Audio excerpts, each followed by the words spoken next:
What is this? Good evening, everybody. Thank you, and welcome to tonight's City Council meeting on this lovely June 6th day. For all of those that would like to, please join the council in the Pledge of Allegiance. I pledge allegiance to the flag of the United States of America and to the republic for which it stands, one nation, under God, indivisible, with liberty and justice for all. So Bob did it all through high school. It's hard. Yeah, let's get this on there. wait for the rest of our crowd to come in. How exciting that we have a big full gallery tonight. We're happy to see all of you out there, and for most of you who have been probably here for our grants, ARPA Talk, thank you for all your hard work on this. My name is Sandra Kelly. I am acting mayor tonight. Mayor Art Bedke is out of town right now, and so I am doing my very best to hold down his seat. So I appreciate any patience and kindness you all have out there. Happily, we have a solid council here, and we're looking forward to tonight. And with that, we will look at our consent agenda. I move approval of the consent agenda. Second. Maureen beat me to it. Was that you, Maureen? Yeah. Moved by Ann and seconded by Maureen. Julia. Aye. Ann. Aye. Maureen. Aye. Gina. Aye. Haley. Aye. Great, and that passes. Moving on to our regular agenda. Staff recognition report, Mr. Belknap. Nothing this evening, Your Honor. Great. We do have a mayor's appointment, which this is like a highlight when I get to be acting mayor because I get to make the appointment, and I love that. So we have a student member who has applied to be in the SEC, Ian Schalter. I hope that's how you say your name. Ian, are you out there? Schlater? Thank you very much, Ian. This is a non-voting spot that would expire 12/31 of 22, and it is an action item. Is there a motion? Your Honor, I move that we approve the slate of appointments. Second. Is that you, Julia? Yep. Thank you. It's been moved by Gina and seconded by Julia to approve the mayor's appointment. Is there any discussion? Seeing none, we'll vote. Maureen? Aye. Gina? Aye. Haley? Aye. Julia? Aye. And Ann? Aye. Great, and that passes unanimously. Thank you. This is a time where we do have public comment and a mayor's response period. This is not the time if anyone's applied for a grant to talk. That will come up later. This is for something that is not on the agenda. If there's something you would like to share with council that is not on the agenda here or on a planning and zoning or other voting agenda, this is your time to come up, and we'll give you 3 minutes if you give us your name. Excellent.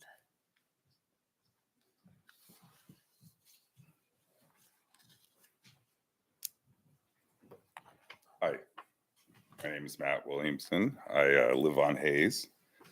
It's not my intent to come to every city council member or to every city council meeting and talk about this, but I feel like I need to repeat myself at least once and maybe a little clearer. When I speak about the Latah County justice system, I kind of think Moscow, because we're their largest consumer of justice.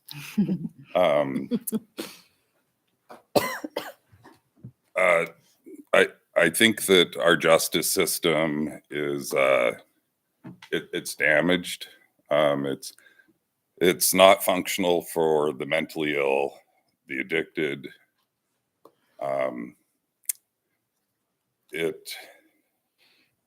It's literally indescribable. I fear that you won't see how urgent this problem is with regard to homelessness and addiction. I fear you can only experience the process to I mean, until you experience what people do with the ramen noodles that they buy from the county, how they consume them, it's indescribable. And so I think that Moscow shouldn't be submitting their citizens to the system. I think we have options. I have ideas, not going to list them here. There are lots of solutions. lots of things to do better. I think this damage system is counterproductive to the Latah Recovery Center and the other nonprofits that are trying to help this part of the community. It's all being undone with our justice system. It truly is, and I'm asking you to look into it not until you see the urgency, but hopefully you see the urgency that I see, that this really needs to be addressed, I feel. But it's the last time I'll come to you and talk to you about it like this, but just felt it needed to be brought up again. Thanks. Matt, thank you very much. And know that you are welcome to come chat with us anytime. We appreciate you being here. Would anybody else like to come up?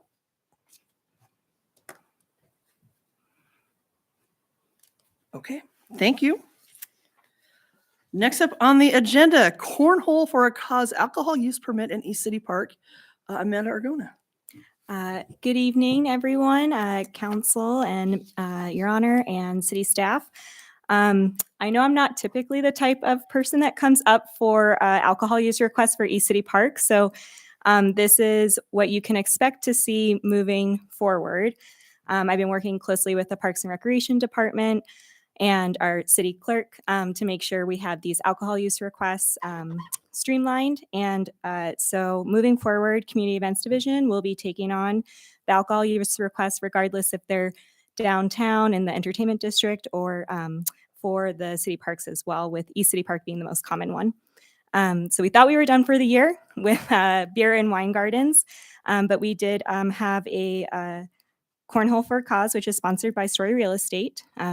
So in your packets is a draft resolution regarding that. We've been working closely with David Schott to make sure the map is what they want to see. But it's a pretty straightforward. The entire event footprint would serve as a beer and wine garden. It is small enough.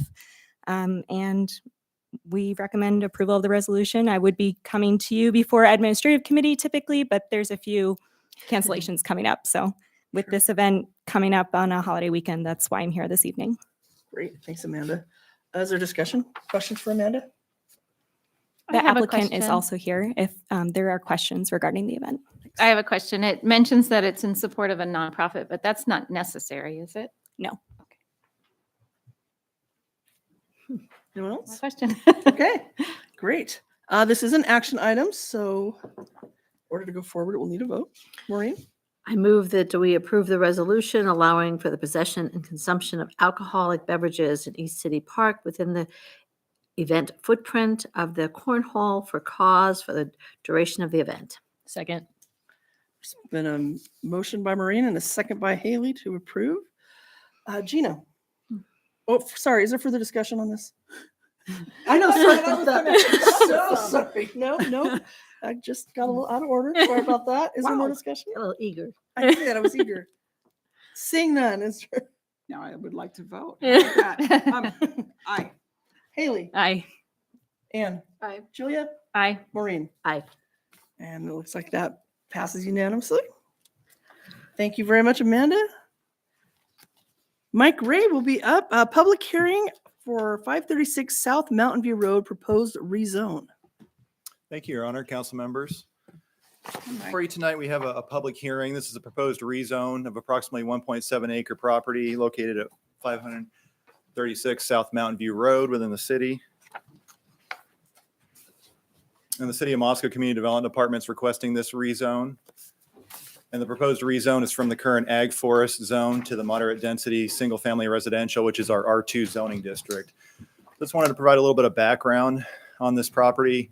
It's first annexed into the city in 1996, and this was part of an effort to annex county islands where the city has completely surrounded these properties, and there were a number of them at the time.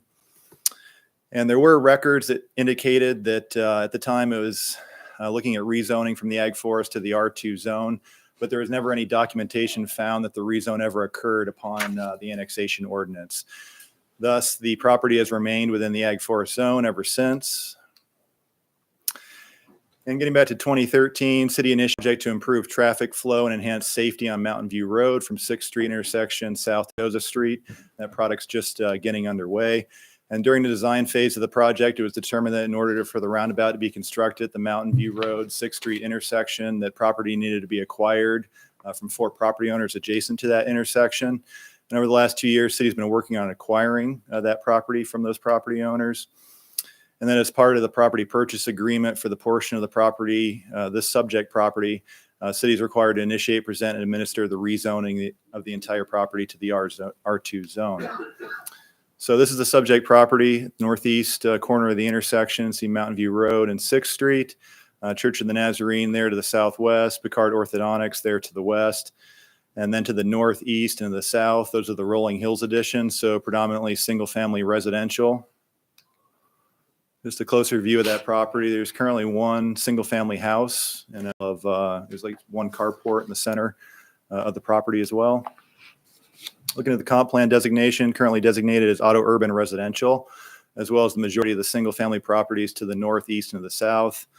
Picard's and the Church of the Nazarene are within the auto urban commercial designations to the west. Taking a look at auto urban residential in the comp plan. It's primarily single-family detached homes ranging from 7,000 to 11,000 square feet in size, generally more isolated from surrounding uses, may require residents to rely more on automobile transportation. That designation includes those areas generally anticipated to be developed low to moderate density residential uses. So densities between 3 to 6 units per acre. Could also include a mixture of single-family twin home or townhouse dwellings. And then it points us to the appropriate zoning districts, which would be the R1, R2, or R3 zones. The remainder of the properties to the northeast and to the south are within the R2 zone. Picard's is neighborhood business.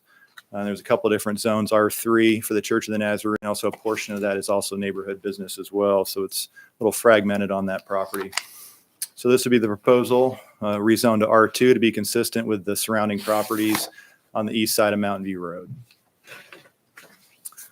R2 zoning district is moderate density residential zone, appropriate where the following circumstances are present. Single-family dwellings predominate the area. Terrain's not harshly irregular and smaller lot sizes can be accommodated. Utilities and other public facilities are adequate for the densities allowed. The existing lot development patterns and policies embodied in the comp plan also guide the application of the zone. And then really just a single-family residential zoning district also allows for some urban agriculture uses like market and community gardens, group childcare facilities, minor arterial designation, which means it's constructed to a 36-foot wide paved roadway, curb gutter sidewalks on both sides of the street, as well as bike lanes. And 6th Street east of Mountain View Road is designated as a collector street. There is water, sanitary sewer, storm sewer mains exist within the adjacent streets. Planning and Zoning Commission conducted a public hearing earlier this year on April 13th and recommended approval of the rezone with no conditions. Staff's recommendation is for the council to conduct the public hearing and upon consideration of any testimony received, approve the proposed zoning ordinance under suspension of the rules and adopt P&Z's reason statement of relevant criteria and standards. And I'd certainly try to answer any questions you had on this. Thank you, Mike. Any questions for Mike right now? No. Very good. And so just so I get the order right, Mr. Belknap, I like having you in my corner. I have all of the things here. What are my steps in this? What are my next steps for going through the ordinance? So you would open the public hearing Great. and you would request any testimony in favor of the application, any testimony in opposition after that, and any neutral testimony. After that point, you would close the hearing and then the council can go into deliberation. You just have the ordinance before you that you would need to pass. And then there's also a reason statement of relevant criteria. And so typically, if you concur and agree with the Planning and Zoning Commission's recommendation, you can adopt their reason statement of relevant criteria. Great. Thank you so much. I just want to make sure I have the order correct. All right. So if there are no questions for Mike, we'll go ahead and open the public hearing. Is there anyone that would like to come up and speak on this? We'll give you 3 minutes. Anyone against that would like to come up? Any neutral parties that just want to come up and talk about this? All right, very good. Then we will close the public hearing. Thank you. Close at 7:14. Further discussion? I'll make a motion. Great. Your acting honor. Is that how I'm supposed to say that? Sure. I move that we approve the proposed zoning ordinance under suspension of the rules requiring 3 complete and separate readings. Then it be read by title and published by summary. And do I have to separate the two? You don't have to. You can do single motion and adopt the Planning and Zoning Commission's reason statement and relevant criteria. And adopt the Planning and Zoning Commission's reasons statement of relevant criteria. Is there a second? Second. Great. It's been moved by Gina and seconded by Haley. Further discussion, so I don't scare people again. Very good. Anne, Aye. Haley, Aye. Maureen, Aye. Julia, Aye. Gina. Aye. Very good. Thank you very much. That passes unanimously. Thanks, Mike. Mr. Belknap, thank you for your assistance on that. And then do I have to read this? Do I get to, I mean? You have to read the ordinance, and Lori will give you the ordinance number, and you have just have to read the title. Perfect. So ordinance number, oh dear, Lori, I need a little help on that one. I have 2022-7. It's a team effort here, folks. Thank you very much. An ordinance of the City of Moscow, Idaho, a municipal corporation of the state of Idaho, providing for the zoning of an approximately 1.78 acre property described in Section 2 as moderate density single-family residential R2, providing that the provisions of this ordinance be deemed serviceable, providing for this ordinance to be in full force and effect from and after its passage, approval, and publication according to law. And then finish that out, correct? Was that it? That's it. Okay, very good. Thank you. I appreciate that. All right, and now I see Cody Riddle making his way up. And to discuss the American Rescue Plan Act Small Businesses and Nonprofit COVID-19 Recovery Grant Program. Floor is yours, Cody. Thank you, Madam Mayor, members of council.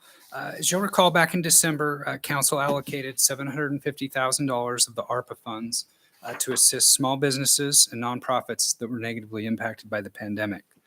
Later in December, you established a specific grant program that would allow you to distribute those funds. At that time, it did include a maximum grant award of $15,000 for the businesses and then $25,000 for the nonprofits. In April, you updated and replaced that resolution to make it clear that you did have the discretion to award more than those maximum amounts specified. And just as a reminder, the program did always include the two categories, the small businesses and the nonprofits, and then had eligibility criteria that were different for both. With that, back in April, you did award $70,000 in funding to 3 small businesses and then 1 nonprofit. Each of those requests were only for the maximum allowance that was specified in that original resolution. So that brings us to the hearing this evening. You've been provided with a packet that includes requests by 14 nonprofits and 4 small businesses. That does represent all of the complete applications that we have received to date. Similar to the initial package of applications, each applicant did experience and respond to the pandemic quite differently. I think what's important to us, or important for your consideration this evening, though, is that they did all demonstrate eligibility for funding. In the case of the small businesses, as noted in your packet, each did demonstrate a reduction in net income of greater than 25%. And then in the case of the nonprofit applications, they're all proposing a new or expanded program in response to the pandemic. Included in your packet was a brief summary of each application along with the funding request. Also provided was a copy of the application form. And then in the case of the small businesses, a brief financial analysis was included. So here you see the list of the 14 nonprofit organizations that are seeking funding this evening. Again, the committee, the 3-person committee, did find each eligible for funding. Each functions within one of the 4 categories you can see on the screen, and each, although very different, does plan to introduce a new or expanded service. In the case of the small businesses, here you see the 4 that are requesting funding this evening. Again, each was impacted in their own unique way, and each responded quite differently. Most significant to us, though, or unfortunately, each did demonstrate a reduction in net income of greater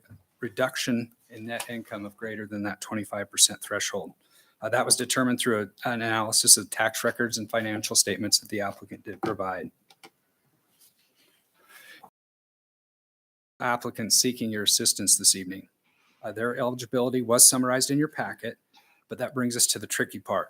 A number of the nonprofits than the maximum funding that was specified in the resolution. As you can see, after the awards you previously granted, there's $680,000 available in remaining funding in the program. The request before you this evening represents requests. I should note that that does include 4 pending applications that we continue to work with the applicants on to get a complete package. If eligible, that would only further widen the gap we see this evening. So that does bring us to our recommendation. Again, the committee's recommendation that was included in your packet is based purely on eligibility. We did find that each of the 18 before you are. It would be inappropriate from a staff perspective to recommend anything beyond the maximum included in that resolution, but you certainly have that discretion. So with that, we have 4 recommendations for you this evening. First, that you approve funding for 14 nonprofit and 4 small business requests at the amount requested, but not to exceed the $25,000 or $15,000 specified in the resolution. Second, that you deny Mr. Leon's School of Hair Design request. That business closed since originally applying. We've been unable to confirm their desire to withdraw the application. Third, that you close the grant program to new applications and modified requests effective August 12th of this year. And then finally, that you direct us to return with a recommendation on any new or pending applications about 30 days after closure of the program. From our perspective, that accomplishes a few things. First, it allows you to provide assistance to every eligible applicant that has sought funding. Second, it allows us to clearly communicate closure of the program that has been open now for about 6 months. From an equity perspective, we certainly don't want to unintentionally exclude anyone that may be preparing an application that we're unaware of at this time. And then finally, when we return in September, you would have the $330,580, bless you, in funding available that could be used to award any new applications or the pending ones I mentioned. The remaining balance then could be distributed at your discretion to anyone who sought more than those maximums specified in the resolution.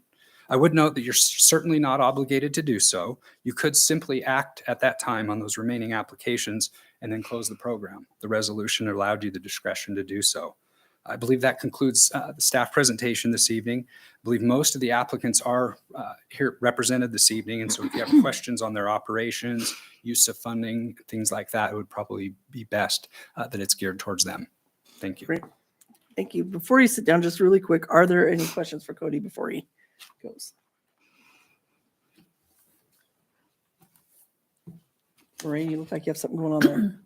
I do have a question about the August date of keeping it open until August. It seems to me that what we have right now, we already have an over request, a request that's higher than the amount of money that we have. And I have some question about doing that. My recommendation would be that we'd shorten that period of time and that we put out a publication that says we're closing it at this time so that people have notice of it, because we've been doing it now for 6 months with notice to as many businesses and nonprofits as possible. So I would recommend it be a shorter period of time and the publication goes and says it's going to be closed at this time. When you, just for clarification on my part, when you say this time, do you mean tonight? No, because I think you can't give notice if it's going to be Right, closed right. tonight. So my sense is, I would say the next city council meeting, the answer would be, it closes at the next city council meeting, which then gives us sufficient time in order to be able to review those documents and do it. And that seems to me to be mainly looking at those. My own recommendation is that anything that's 25,000 or less, we look at those and approve those tonight. And anything that's over 25,000, we wait until the open time when anyone that wants to put in has notice, and we just simply say that you've got 2 weeks to get it in. I have a lot of things to say, but I think Cody can sit down. Great. Very good. Very good. Thank you, Cody, Thank very you. much. Say we make him stand. Yeah.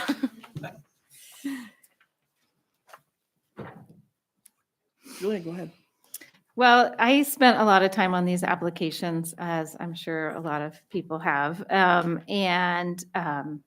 It was a lot of information to process. And so I created a system that I tried to make sure we were using the money for what it's intended to support businesses and nonprofits locally in a fair and equitable way. And also to try to bring this process to some closure because it's been going on for 6 months. So, I know you can't see it out there, but I did develop a spreadsheet, and it's going to be in the record, and I did pass it out to council. And if you'll indulge me, I just want to go through it Go ahead. once, and then I don't have to keep interrupting. Okay, so for the for-profits, what I noticed first is that Mr. Leon's is out of business. So that application is kind of zeroed out. And then of the remaining 4 businesses, Moscow Brewing Company, Hair by Jerry, Loves Kombucha, and Quilting by Julie. Those 4, only Moscow Brewing Company showed a loss of $15,000 or more. And so I just adjusted it, so the numbers in my spreadsheet, so that we weren't, people weren't in the business of making money from COVID. So Moscow Brewing Company, I put down as 15,000. Hair by Jerry, they lost $8,866. Loves Kombucha lost $9,422. Quilting by Julie lost $9,235. And so I brought those, I thought it was appropriate to bring those grants down to that much. Given the rate of inflation we've had for the past year, I just added 10% for inflation. So that's how I came up with the numbers in the last column, the total to grant, which totals $45,274. And then the nonprofits were more complicated because a lot of them asked for quite a lot of money. And they didn't really have to show us their financial statements. And so I know that the city went through to make sure their applications were complete, city staff did, and they also met the criteria of either providing services for homelessness, behavioral health, nutrition, or education. And so all of the nonprofits met those criteria in some ways. But it exceeds our budget. And so I tried to create a systematic way to make it work fairly, to spend the money. Or I guess it's like passing through the money. It's not really our money, it's federal money. And so if you look at Inland Oasis, I recommended that we amend the amount that they requested, which was $66,900. I recommend that we decrease the amount to eliminate miscellaneous costs and also to reduce the staff funding to halftime.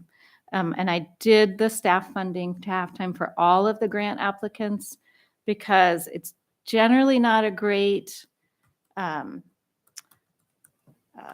strategy to fund somebody full-time with a one-time grant. It's not really fair to the employee. It's not really fair to the granting agency. It's not really fair to the organization. So that is $54,400 for Inland Oasis. The Kenworthy, they had some unrelated costs in theirs, like for a popcorn popper. So they requested $40,000. I amended that to decrease costs that were unrelated to the grant, and it is $26,041. LifeBridge or Palouse Care Network, they asked for $88,000.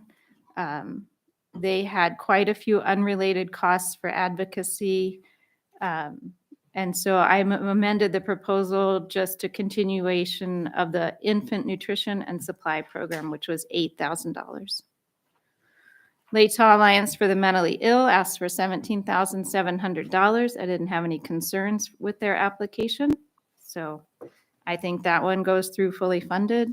Festival Dance asked for 6,115. I added an extra 100 in there. No issues. I had no issues with their grant, so I said we should fund it at 6,115. Latell Recovery Center asked for $200,000, and there was pretty big sticker shock on that.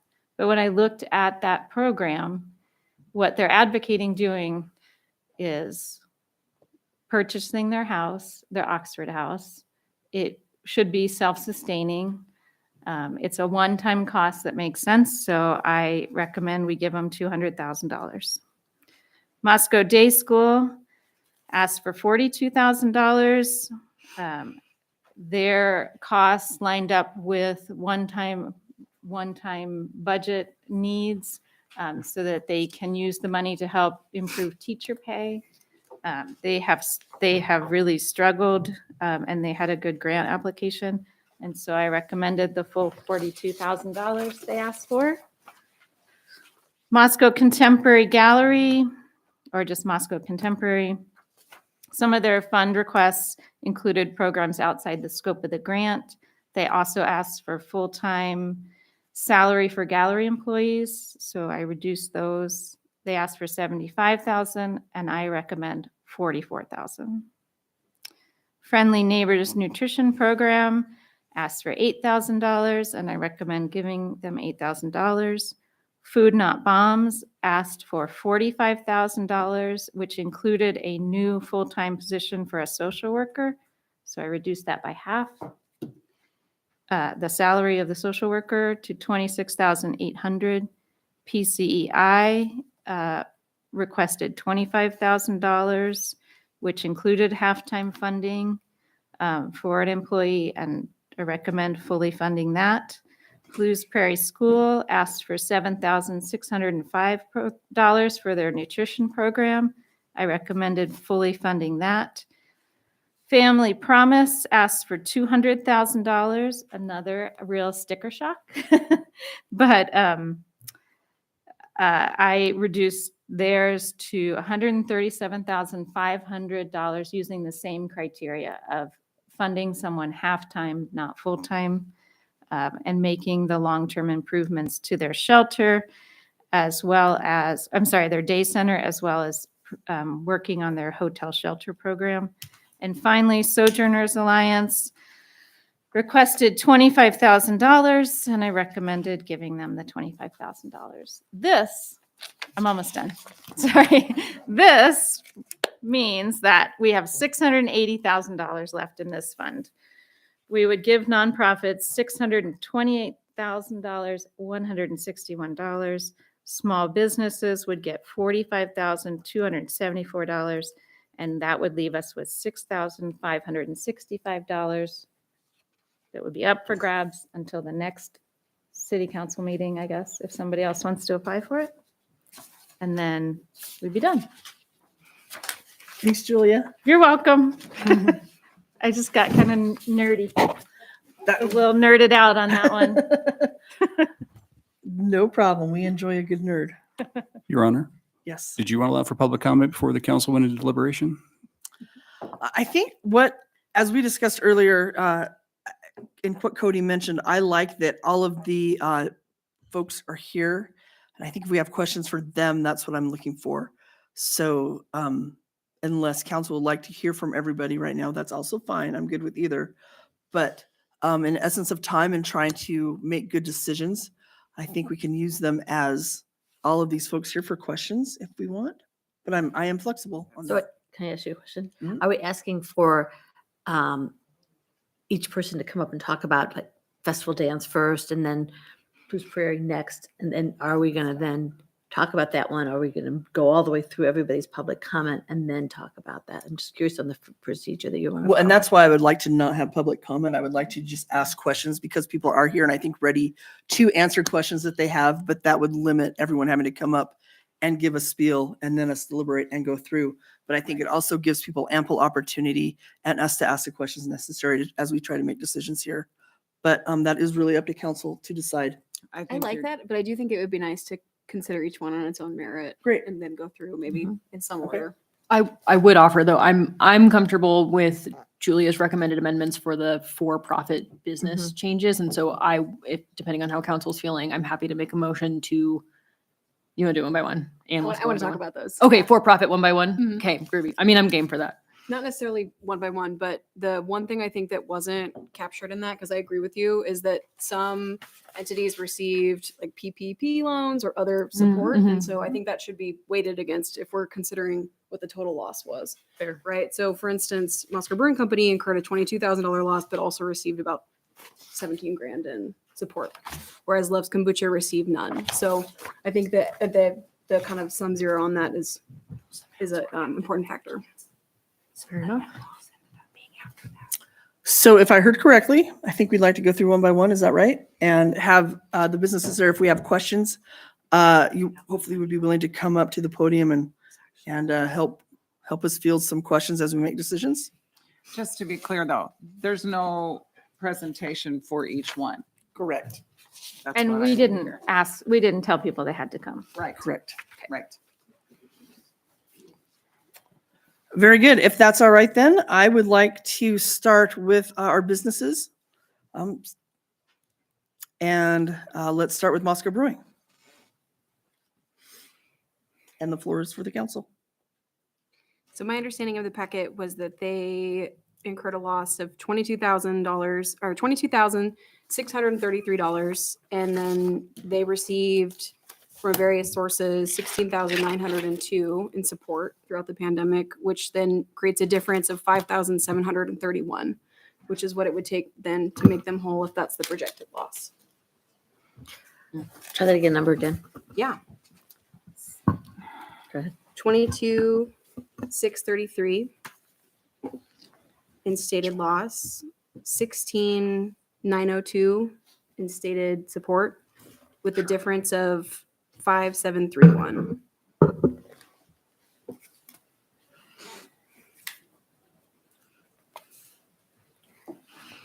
So I have a, well, no, I guess the last batch of for-profit grant applications that we received, I abstained because I continue to feel really uncomfortable with, I wasn't on council when the program was written. I'm really uncomfortable with the amount of information we're asking for our businesses to have in the public sphere, in public records. So I'm still really struggling with this. I know the intention of the ARPA dollars was to help close the gap for our small businesses. I also have a hard time because I don't know that we were doing this same math with the first batch of business grants. And there's something to be said. I mean, I get, we've left it open. There was no deadline. It was kind of a rolling thing. And we have seen this really big increase. And I understand part of what I think we're trying to do is make it equitable, but we haven't been equitable from day one based on our evaluation. So I've been chewing on this. I don't have a great answer. I'm not ready to make a motion, but I think the math is a fair point. It is hard when we weren't able to, we didn't know what the request would, or the community ask would be overall. And now we're seeing it. And now we're having to kind of nickel and dime to make sure that we're able to make it make sense for the people in this batch. So And I completely agree. And so my thoughts are that we would either fully fund them or we would look and say, because if we're talking about, okay, well, they're the only ones who incurred a loss to this degree, then I think we shouldn't be considering that if we're not also considering additional support Mhm. received from other programs. yeah. So I think it's kind of, to me, it's one or the other.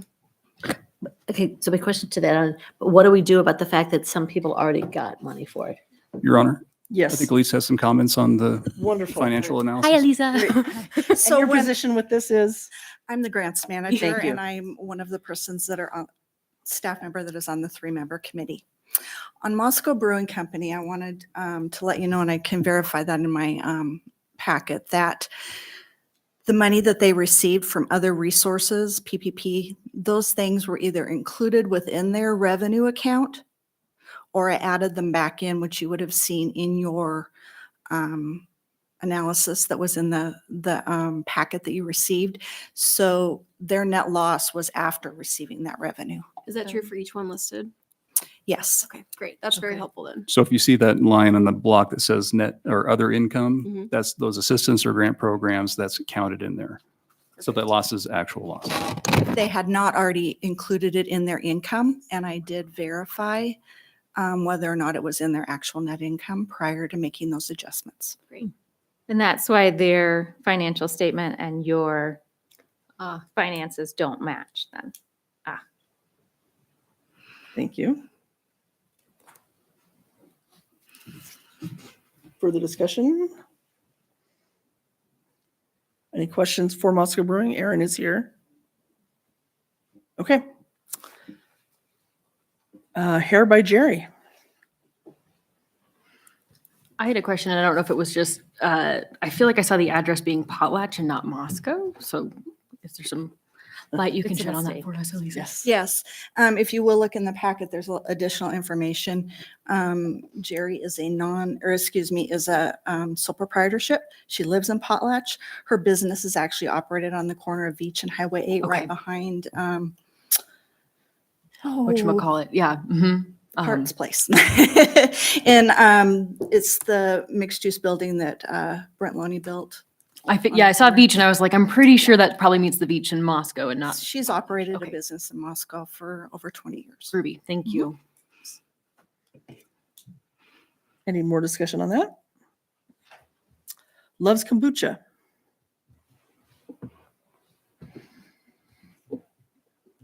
Okay. And quilting by Julie.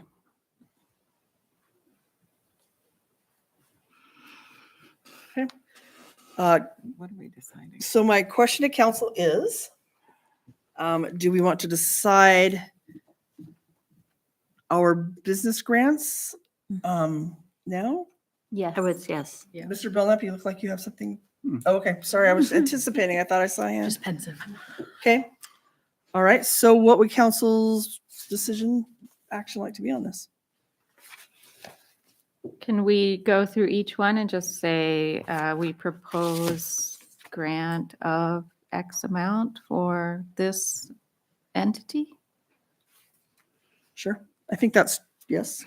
I propose that we fund Moscow Brewing Company's ARPA grant request at $15,000. Second. Moved by Julie, and we go through each motion, correct? You can do it how the council wishes. If you wish to do a slate, if somebody wants to make a motion of the awards for all four applicants, you can do that single motion. We don't have to go one by one. That's up to the council's discretion. Let's do it one by one. Is there Before we discussion go- on that? I have discussion about this Okay. process before we start. I'm really torn because of the obvious, one of our voting members is acting mayor this evening. I would really like to have your opinion included in this. Mhm. This is your grant program as well. And so I don't know how we make that happen. Because that is one vote we aren't going to hear if we do this right now. You won't receive a vote, but certainly acting Mayor Kelly can voice her opinion on the matter, but just won't be able to vote on the And, motions. and that's why I used the terminology I did. That is a vote that we won't have. And I'm bothered by that. I can say that my opinion on this, if it were all up to me, would be If you had a vote tonight. if I had a vote tonight and I had decision powers. Where I am leaning right now is I would very much like to go with staff and approve the 15,000 for our small businesses. I would like to approve the 25,000 for all of the nonprofits that ask for at least 25,000 or more. Oh, just wait. Hold on. And I would like to approve the full amount that those nonprofits asked for that were less than $25,000, and then put on hold until August after all the pending is over to then come back and then really talk about how much money we're going to to divvy up between the other nonprofits, because I think that's where, especially Julia's information that I really do appreciate. I looked over that a lot and appreciated it and compared it with everything. Indeed. That's what I think I know that's when I want to come back and look at the hard numbers on what we do, because there are still pending out there. I want them to have their say. I want those that have asked for a specific amount less than 25 to receive that. I know folks are waiting for money right now, and I would love to be able to give them a portion and then to come back and finish this up August or September with what we have left, and then finish that out with the rest of our nonprofits. Yeah. Maureen. I guess my question with that is, would you give everyone who applied, even for figures above 25, would you give each of them 25? Yes. Okay, I just wanted to make that clear. And then what you're holding is anything over 25? Yes. We hear the pendings that come through, I would guess very soon. And we would probably go through that same process. And then when we come back with the final bit, all those that have asked for more, then I dig into those numbers more, especially that Julie gave and that others have provided, and see what we can give out to the rest of our community nonprofits. Madam Mayor. Gina? I'm of two minds here. I will say that I'm siding mostly with the idea of the equity and the fairness to the 4 pending applications. We've never said anything about a deadline here. And so, and while I love your spreadsheet, Julie, I really do. And I did one of my own, but I didn't share it because it's not nearly as shiny as yours. While I really appreciate that, it seems unfair to me. And it kind of makes it makes me feel really uncomfortable leaving $6,000 for the next 4 that come in the door. We didn't tell anybody about a deadline. And to me, that's not right. I think the elegant solution is the one in which we do exactly like the staff is recommending. And then state out loud with, like Maureen said, a publication. If we have to put big, like 72 font letters saying this is our deadline, we give everybody fair warning. And then whatever deadline that is, then at that point, we look at what's left and divvy it up. And I think then is when this spreadsheet and our own digging into the data, that's when it's going to be powerful.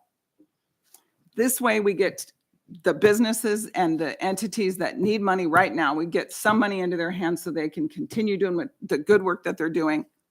And then we can close everything up in the next month or 2. This was not shareable before the meeting, right? I mean, I wasn't allowed right, to share right. it before the meeting, so Right. that makes it hard to make decisions on the fly. Indeed. And I think it is incredibly important that we have all voices at the table voting, not one being the mayor. More discussion? I guess Maureen? my thought is that we can vote on the business one tonight because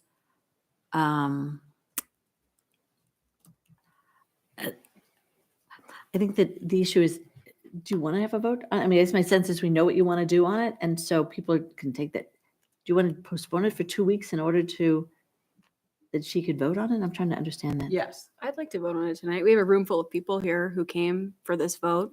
We have people who've been waiting on this application thinking that we were going to review them sooner than we have. Exactly. So I think that no matter what, we're going to end up in a situation where we have to make some choices. Let's say we Right. fund everybody at 25 tonight. Let's say the next round comes in and we have another, I forget, there's an actual number of people who could apply, of eligible organizations, but let's say all of them do. And then we only have a small pool of money and nobody gets 25. I mean, at some point, I feel like there's going to be some difficult choices. If it's tonight, it's tonight.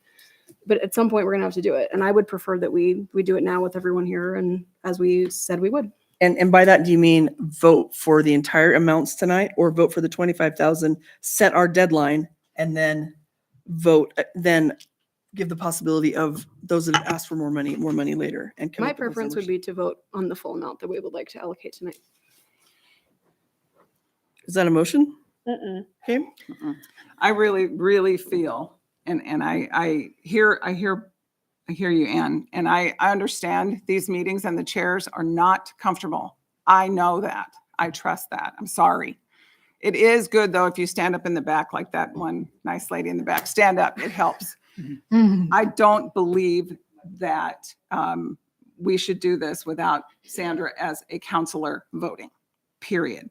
I think that we can make that step tonight based on what the staff has to say, but I think that those hard decisions merit all of us voting. Can I ask another question on that? Yes. Would it be okay, Gina, if in fact we did something very similar to what was recommended, which is potentially giving everyone, all the businesses, 15,000? It's very consistent with what Sandra said.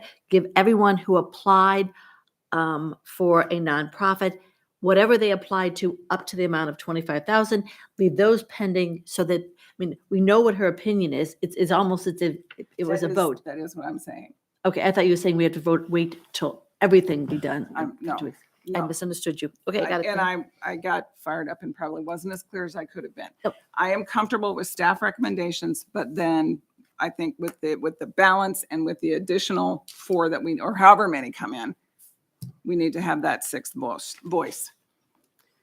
Madam Mayor, Yes. hindsight's 2020, and I mean, I'm not council leadership because I really am having I did not write this program. I'm having a really hard time. And so hindsight's 2020, I would have happily hit pause on my ability to vote on this because it just, I'm really struggling with all of it. Part of why I'm struggling is as we've been watching in the public works meetings, as these bids come in for these public infrastructure bids, and they're all coming in over because every municipality is paying the same amount of money to chase the same goods. And we're seeing really expensive bids for really important pieces of infrastructure.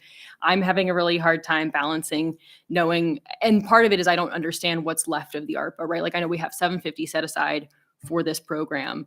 And maybe I'm just worst case scenario brain being really concerned about us not being able to accept bids that come in over for projects that we want to see to make that are in my purview in the right scope of and expectations of our citizens to have working infrastructure. So I guess I'm having a hard time. We set the money aside. We want to see the purpose of the program fulfilled, but I'm not as eager to spend every single dollar of the $750, knowing that we're going to keep seeing expensive bills for important projects that we need to see our city taken care of. I don't have a motion. I'm just Can I ask a question? heartburn. It's my understanding that we made a decision for whatever money is not being spent out of the 750, it would go to a specific city project. Is that correct? So the council did identify that anything that wasn't utilized in this program would go to water capital projects because that is our utility that has the least amount of capital funding and some of the more significant needs. The sewer fund is more well-funded, and water and sewer capital were eligible expenses initially when the program came out underneath the interim rule. So that was what was identified. So we had $750,000 allocated to this program. We had $150,000 allocated to the affordable housing program. $1 million went to stormwater infrastructure, and $3,628,399 was allocated to water capital construction. So anything that was not utilized out of the 750 for this program would then be shifted over. Okay. But we gave until 2024 because that's when that funding has to be obligated. It has to be spent by the end of 2026. So we do have time to work through the process. We're still mid-22 at this point. I think it's also important, I'm just going to take a second on this one, to remember that when we first set this up and we did set that standard of 25,000, and we had, off the top of my head, I can't tell you how many nonprofits asked for more because there's a real need out there, right? I don't feel like we're doing anything wrong to the city by saying we could use $750,000 to help our local nonprofits and small businesses. They need it. They wouldn't have asked for it. And you can look at this spreadsheet that Julia made, which again, thanks. But it's not like they're saying, oh, we can score off COVID and make some money. No, they have struggled and they're hanging on by their fingernails. And I think that if possible, we use all of that money. And if there's money left over, that's also great because I know that we need it other places. But this is what we set it aside for to begin with the caveat that if, and if is a tiny little word, but it has a big meaning. If there's money left over, this is what it can be used for. So I think we think right now about we're already over with what they're asking for because there's a need out there. So let's figure out a way to help as many as possible that we can. Thank you. Julia, you had your hand up. I just was thinking about, we all love you, Sandra, and respect your vote, but there's no guarantee that any of us will be here on any particular council meeting. Somebody could be sick, somebody could be out of town, whatever. And so I don't think we should hold up the vote for that. And that's absolutely, I have no problem with that. I will still say that I think, again, if I were a counselor saying this, I would advocate for going with staff approval and then seeing what those pending folks have. And then hopefully having the opportunity to give more money out for those that ask for more. So Can I give a moved. suggestion? One moment. So moved. We can have discussion in a moment. Okay. I mean, that's how it goes. So is there a second? Hearing none, Maureen.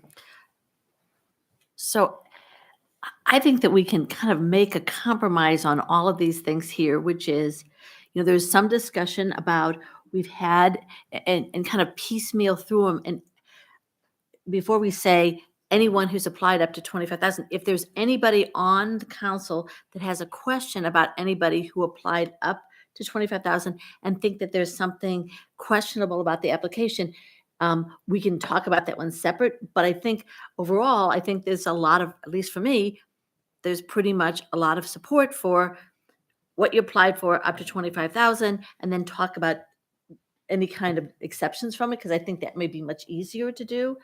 And I also think that the sense that we were granting money at a time when we used a certain process in terms of the businesses at our first meeting, and I think it's hard to change that now. Although I understand how there's this differential, but I do say if you happen to be on the first stack, you get 15, but if we'd looked at it, you'd get something different. I think uniformly, we just have to deal with it straight across the board in terms of all businesses on this get 15, because I think that's what we used the last time. With Right, Cody? With that comment, I would move that we approve the 4 business applications in front of us in the amount of $15,000 each. Second. I have a question about that. Hold on, moved by Ann and seconded by Maureen. Mhm. Gina? Does that predicate that we need to set $15,000 aside for each of the 4 coming in potentially? If No, they- the motion was just to approve the 4 that you have before you. Okay, but we just had a discussion about the even application of the rules. If we know that there are how many more businesses coming in, do we have to set aside the potential for $15,000 per? There was nothing in that motion that I would feel obligates the council to do anything for those pending applications you haven't seen. I don't agree to do that. I think that we should not be giving people more than they lost. And I think that we should do them one at a time. I We mean, do have a motion you on the can table. outvote me. I think you can make a counter motion, right? I move that. You'd have to amend the Amend motion. the Ended, motion. thank you. Can I ask a question again, just to Cody again? I must have missed it, Cody. The last time we voted, did we approve any businesses? Yes. And how much, and we gave each of them $15,000? That's correct. Okay. That makes a big difference to me. You got to do it consistently. Okay, the motion, Julia, did you want to move ahead? did we have a motion pending? We right now? did, but she was pondering a counter motion. I was just giving her opportunity. The question is, are we giving a friendly motion? A friendly I amendment? want to amend the motion that we decide by entity For business or for all of them? for all of them. Would you do it right now, just with respect to business, so we can get through one?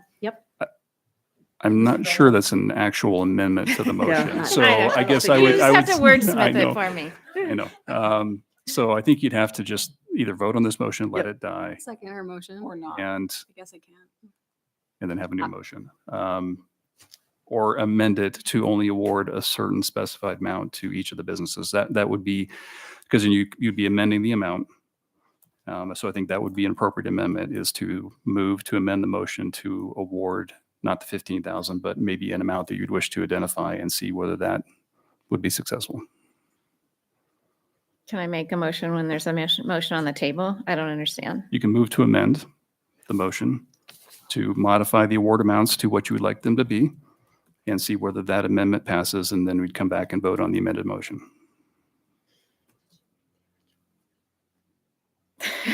Sorry. Okay, I move that we amend the motion to reflect $15,000 for Moscow Brewing Company, $9,752 for Hair by Jerry, $10,364 for Love's Kombucha, $10,158 for Julie's Quilting by Julie.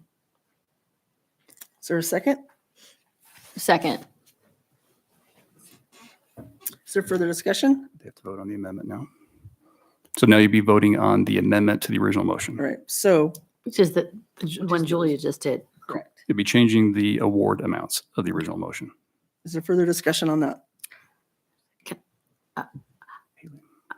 I just want to say why I oppose that. And I do think consistency and applying, there's a lot of things, we're just not used to doing this stuff. And so the answer is, but whatever criteria we used on the first one, we've got to use that the same one on these businesses. It just doesn't make sense that we would use, to me, it doesn't. Julia? Not if we did it wrong the first time. But if we did it, okay, but if we did it wrong the last time, then we have to consistently do it wrong. It's consistency that I think is most critical here. I'm not sure that logic. Like, stop. Okay, let's go. All right. Would our clerk read the amended motion back? No? I believe it has been moved and seconded Oh, to here it is. So, yes, Mr. Belknap, sorry. so you're going to restate the amendment? Yes. So the amendment to the motion would be to modify the awards to 9,752 to Hair by Jerry, 10,158 by Julie's Quilting, 15,000 from Oscar Brewing Company, and 10,364 for Love's Kombucha. Thank you very much. Gina, No. Maureen, No. Haley, Aye. Anne, Aye. Julia. Aye. All right. So the motion's been Motion has been amended, so amended. now you will have to Vote on. vote on the amended motion. Which is the same thing. That changed the amount. Now we Oh, have I The see. initial motion was to award the grant. So the amendment just changed the amount of the grant award. So now we have to vote on that. We have to have a motion on So that. now you have to vote. Now you're back to the original motion as amended. And now you can vote on the amended motion. I move that we vote on the amended. We don't need motion. we don't need a motion. It's now on the table. So it's All been right. amended. So now you can just call for the Call vote for a on vote. the amended motion. Maureen, No. Anne, Aye. Julia, Aye. Gina, no. Haley. Aye. So the that original passed. amended motion has passed. Is that what The motion as amended passed. the motion as amended has passed. Whew, thank you very much. Thank you for the help on that. Okay, so we have the small businesses taken care of. I'm going to guess there might be some more discussion on our grants for our nonprofits. I have a question for one of our nonprofits if they're here. I don't. Yeah. I was going to jump down to Leta Alliance for the Mentally Ill. They are here. Hi, yes. Thanks for coming. Yeah. So, and I guess it's more because so I know the amount requested was for $17,700, 10 of which would be allocated for an AmeriCorps staff member. And I am new to understanding what the intended purpose of an AmeriCorps role is. And my understanding is it's meant to be these sort of AmeriCorps projects where an organization puts up half and then the other half may be funded by AmeriCorps, is meant to be more like a project scope with like a start and finish date, and not necessarily like serving as a staff person that may have many years of support needed. And so I'm wanting to understand what the scope of what this AmeriCorps member would be doing. I'm So- Haley, by the way. Nice to meet you.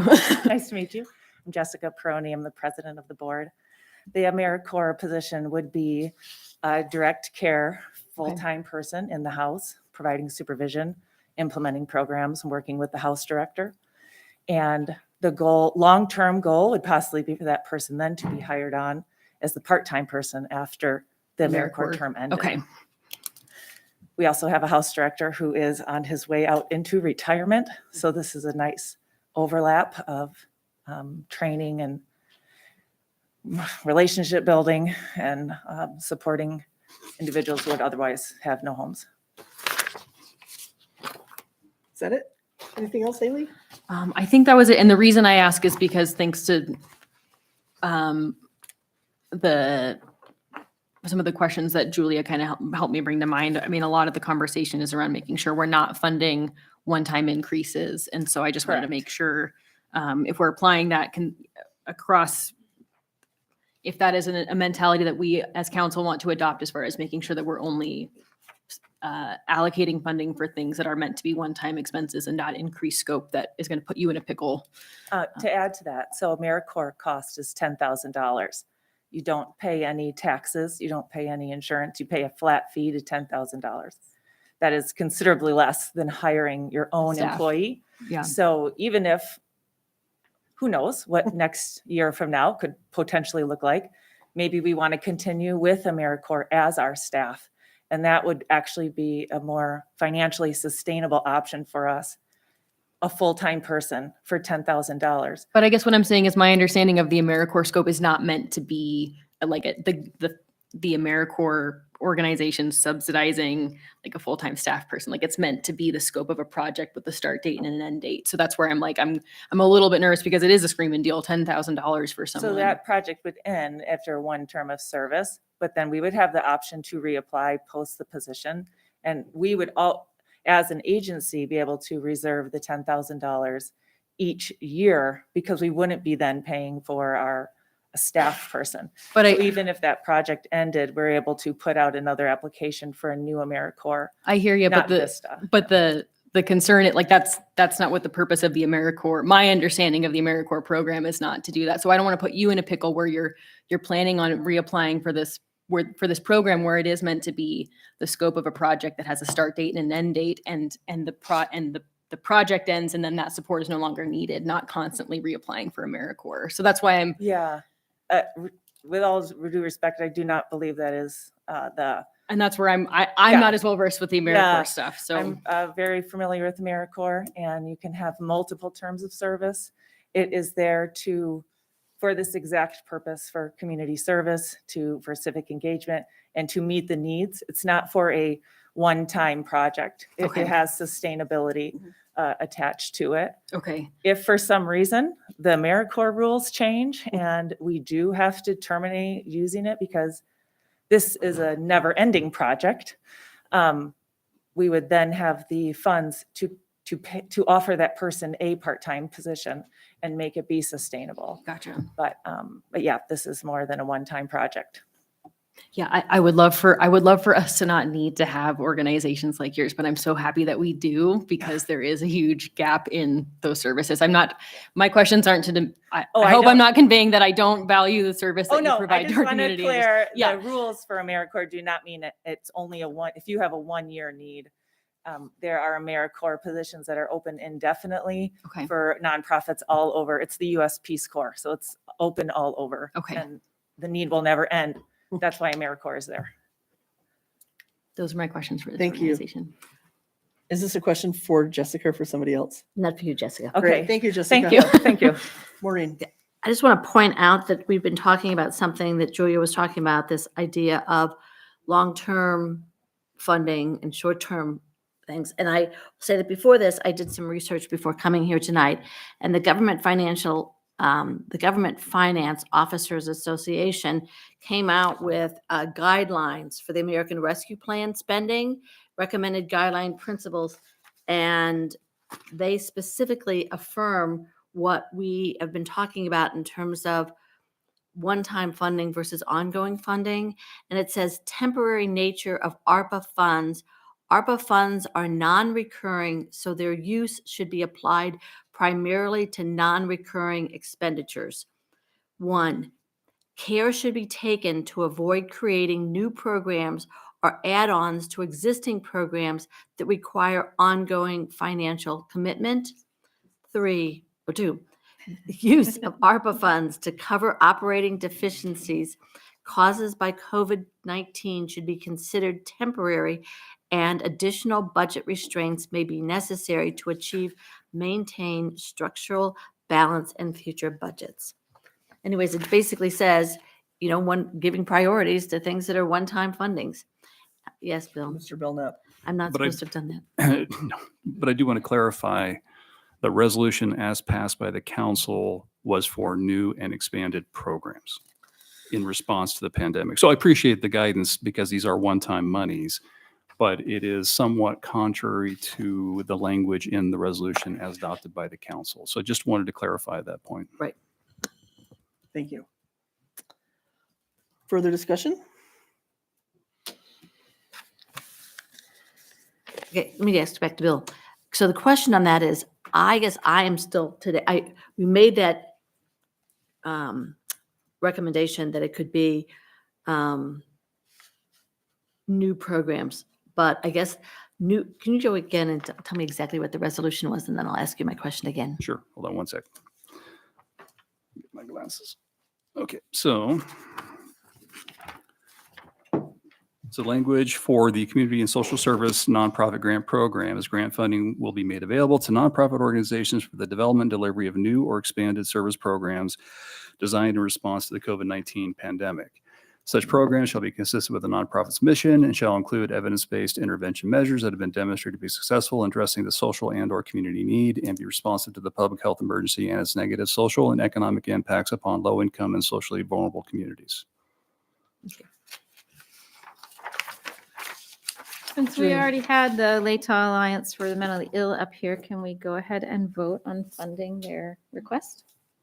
Sure. I move that we fully fund Lata Alliance for the Mentally Ills ARPA request for $17,700. Second. It's been moved by Julia and seconded by Ann to fully approve the Lata Alliance for Mentally Ill's proposal. Is there further discussion? Haley?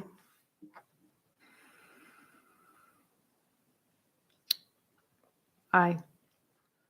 Maureen? Aye. Julia? Aye. Ann? Aye. Gina? No. Motion has passed 4-1. What would council like to go to next? I would propose that we vote on these requests for funding that are up to $25,000 and we just kind of knock them out. Mhm. So we could go to festival dance next. Is there discussion on Festival of Dance? I move we approve Festival Dance's application in the amount of $6,115. Second. Is there further discussion? Gina? No. Haley? Aye. Julia? Aye. Ann? Aye. Maureen? Aye. And motion to fund Festival of Dance has passed 4-1. I see Friendly Neighbors next. I move that we fund Friendly Neighbors grant application for $8,000. Second. Either way. I'll give that one to Maureen. I'll listen for yours next, Ann. It has been moved by Julia and seconded by Maureen to fund Friendly Neighbors for $8,000. Further discussion? Maureen? Aye. Ann? Aye. Julia? Aye. Gina? No. Haley? Aye. That motion passes 4-1. And then I see Palouse Prairie School. Is that what anyone else is seeing? Yeah. Yeah. Mhm.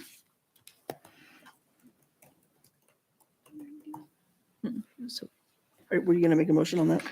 nope. Okay. I move that we fund Palouse Prairie School for $7,605 grant for the ARPA funds. Second. That has been moved by Julia and seconded by Ann to fund Palouse Prairie School, $7,605. Maureen? Aye. Haley? Aye. Gina? Nope. Julia?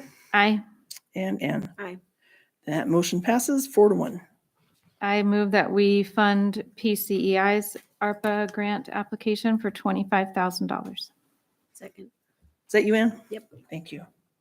It is moved by Julia and seconded by Ann to fund Palouse Clearwater Environmental Institute, $25,000 through the ARPA funds. Any further discussion? Maureen? Aye. Anne, Aye. Haley,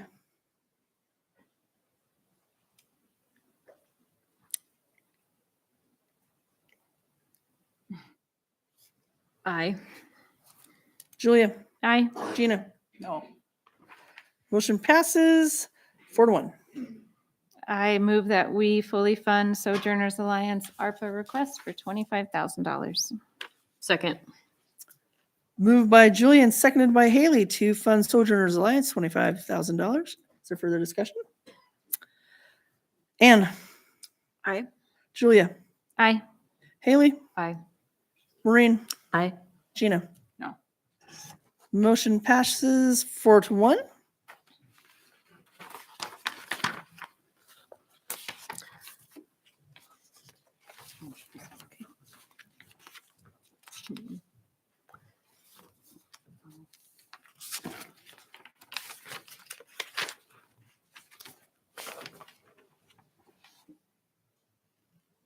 I think that's everybody who was 25 or under. Okay, and what would council like to do next? It was, there's one more out there.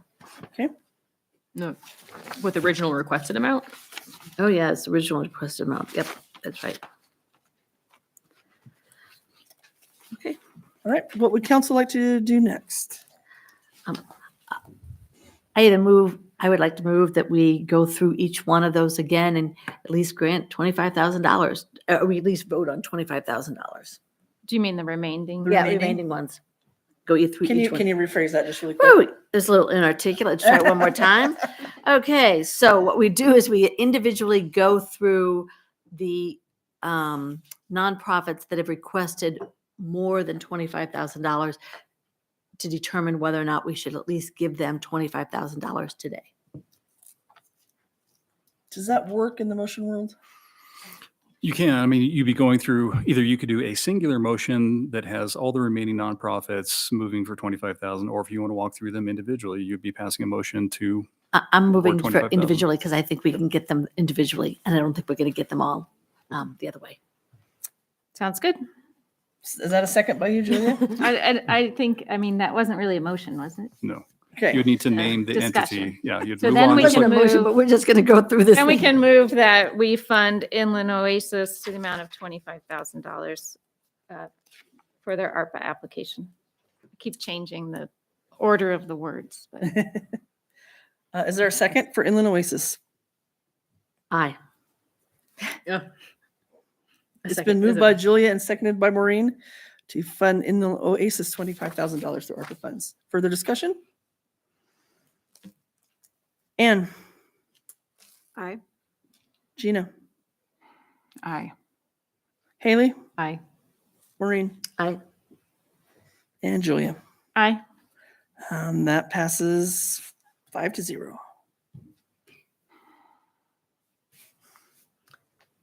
Do you want me to keep going? I move that we, I move that we fund the Kenworthy's ARPA application at $25,000. Second. Is that Anne or Maureen? Maureen. Thank you. Further discussion? Haley,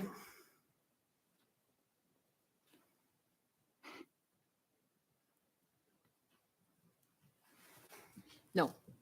Gina,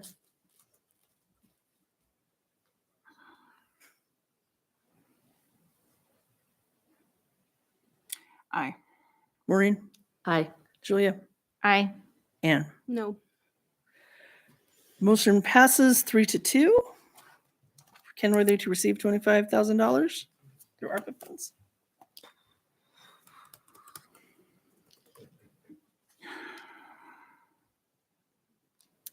I move that we fund Moscow Day School ARPA application, the amount of $25,000. Second.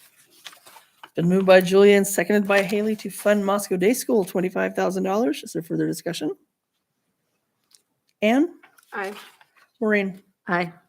Julia, Aye. Haley, Aye. Gina. Aye. That passes 5-0.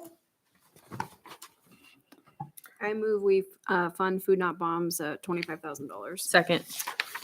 It's been moved by Anne and seconded by Haley to fund Food Not Bombs $25,000. Further discussion? Maureen, Aye. Gina, Aye. Haley, Aye.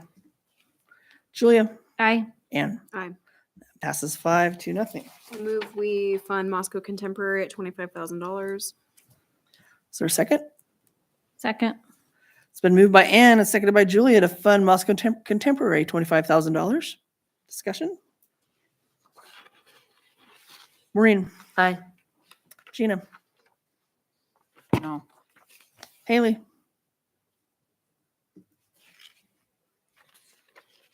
Aye. Ann, Aye. Julia. Aye. And that passes 4-1, Moscow Contemporary for $25,000. I'd like to talk about Palouse Care Network a little bit before we keep rolling through the list. Okay.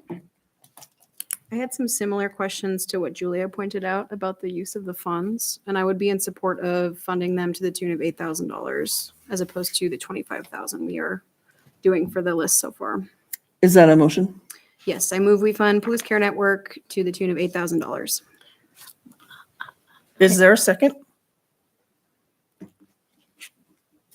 I'll second. It's been moved by Ann and seconded by Julia to fund Palouse Care Network $8,000. Further discussion, Maureen. I think that we need to talk with people from, or at least allow the people from the Palouse Care Network to come Certainly. up and talk about it, since they're raising their hand and wanted to respond. And so here we Perfect. go. Thank you. Please come up and just state your name for us. Sure. My name is Amy McNally, and I'm the CEO of Palouse Care Network. Thank you for giving us the opportunity to clarify a little bit. I think there may have been some confusion about the grant funding that we were requesting. The funding is not for advocacy. We have actually the lovely young lady standing in the back is our licensed professional counselor who provides EMDR, play therapy, somatic therapy, all kinds of therapy. Particularly, we've noticed during the COVID pandemic that there's been a huge increase in need of people who have mental health services. And currently the majority of folks who are coming to us are not able to pay the regular rate of counseling. And so we subsidize at the rate of the federal poverty level. We have a sliding scale. And so what we're requesting is funds to help subsidize counseling fees. She's got clients as young as 4 all the way up through adults. And so if you have any other questions about the services that we're asking for, I would love to answer those. I have a question. So I want to better understand. So, but there's still a charge for those who, or I know there's a sliding scale, but the Mhm. folks who are coming for the services do still pay a fee for the services. Yes, Okay. yes. And our Like commitment free, really. does part of what the operational costs help pay for people who can't even pay the $10 minimum? No, Okay. it does not. So any subsidy for the cost of counseling comes from individual donors, community organizations who donate, grant funding. It is not a for-profit counseling service. In fact, we added a licensed counselor during the COVID pandemic, seeing so many clients come to us who needed that kind of help. Julia. How do you separate out your political activity, specifically your anti-choice activity, with your funding for support or counseling? It seems like you need to have a 501c4 and a 501c3. Yeah, thank you for the question. We're actually not a political organization. I don't know if any of you saw the article that came out featuring our organization in the Moscow Pullman Daily News this past week. It was rather disappointing to me. We were lumped together with another organization that operates differently than we do. And so I welcome the opportunity to clarify what we do. So we are an organization that seeks to provide care and help. We are not political in any way, shape, or form. We offer care to people in a non-judgmental environment. In fact, the overwhelming number of client survey forms that we give clients a feedback form after every visit. And the overwhelming response is that people say they felt safe. It was a non-judgmental environment. We don't pressure anyone to make any particular decisions about any of the care we offer, but we offer a host of services that come under our medical clinic. The funding that we are requesting is for our social services, which is called LifeBridge. And we have a host of support groups that are part of that. That kind of has four main categories. We offer sexual abuse recovery. We offer pregnancy loss recovery for people who've experienced miscarriage, pornography recovery. We have a certified life coach that provides services for people who are seeking life coaching. And we have our licensed counselor. And then we have our parenting resource center where we provide education, free classes for people. We have free community resources like formula and diapers, which people were particularly in need of during the pandemic and came to us for those. All of these services are provided without any kind of judgment or expectation at all. And so if you have any further questions about that, please ask me, because that's really important to us, that we don't operate in a way that is manipulative, and I hope you hear that. Do you provide abstinence education? No, we don't. We have an educator that goes out into certain public schools, have asked her to come and provide sexual risk avoidance education, which some of the local public schools, not Moscow, but some of the smaller communities have had her come out. But we don't, again, that's in a public school setting. We are a faith-based organization. What we always say is that our faith is what motivates us to do what we do. We say to clients, it speaks of the kind of care that we want to give you. It has nothing to do with what we expect from you. No strings attached, no pressure. And that's really the way we try to operate. Any more questions?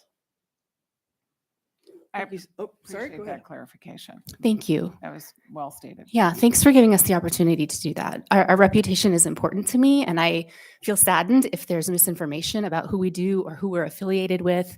I really would welcome anyone ever to come visit our center, to have a tour of our center, to speak, to ask any questions, because I want people to have accurate information about who we are and what we do.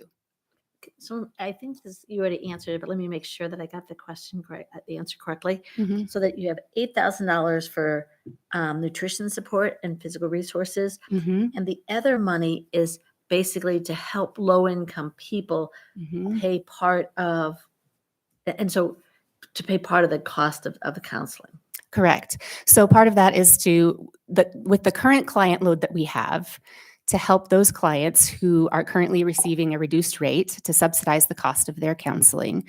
We would also, because within just a number of months of adding our counselor, we had a waiting list because there's a huge need for mental health help. And I would say specifically for children, that's really hard to find in our area. And we really don't ever want to turn away anyone. And so we would like to expand the number of hours that we can offer counseling. And the additional money would be to be able to continue at the same rate of the reduced rate to supplement the mental health counseling that we're offering. Does that make sense? Yes, thank you. Okay. That clarified it. Thank you. Anything else for Amy? Thank you so much. Appreciate you Okay. being here and Thank answering you. our questions. Thank you. I believe we still have a motion on the floor. Is there still further discussion on this? The motion is, just to refresh minds, to award $8,000 instead of the $25,000 to Police Care Network. Further discussion? Okay. Maureen, No. Ann, I Haley, Aye. Gina, No. Julia. Aye. And the motion passes 3-2 to award $8,000 to Police Care Network. Next.